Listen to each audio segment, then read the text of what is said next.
అనిల కుమారుడా రాత్రి వేళను సూక్ష్మ రూపుడై బయలుదేరెను. రజనీకరుని వెలుగున తాను రజనీచరుల కనుల బడకను పిల్లి వలె పొంచి మెల్లగా సాగెను. ఉత్తర ప్రాకార ద్వారము చేరెను. లంకా రాక్షసి కపివరుగాంచెను. గర్జన సేయుచు అడ్డగించను. కొండ కోనలా తిరుగాడు కోతివి ఈ పురికి ఏ పనికై వచ్చితివి. లంకేశ్వరుని ఆనతి మేరా లంకాపురికి కావలియున్నా. లంకను నేను లంకాది దేవతను నీ ప్రాణములను నిలువున దిద్దును.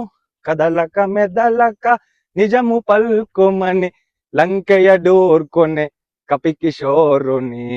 అతి సుందరమి లంకాపురమని ముచ్చట పడినే చూడవచ్చి తిని.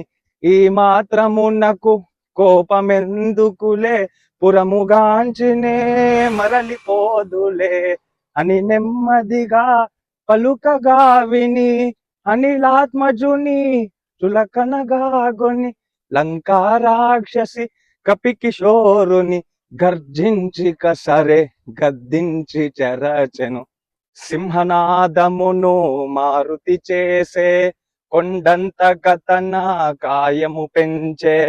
వామహస్తమున పిడికిలి బిగించే ఒకే గోదున లంకను గూల్చే. కొండ బండల రక్కసి డొల్లే కనులాపగించి నోటిని తెరచే.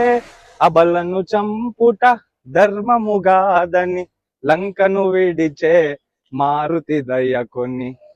ఓ బల భీమా వానరోత్తమ నేటికి నీచే ఓటమెరిగితి.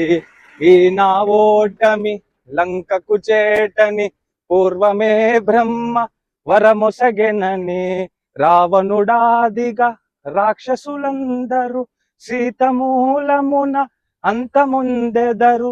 ఇది నిజమౌనని నీదే జయమని లంకా రాక్షసి పంపె హరేషుని. శ్రీ హనుమాను గురుదేవులు నాయద పలికిన సీతారామ కథ నే పలికెద సీతారామ కథ.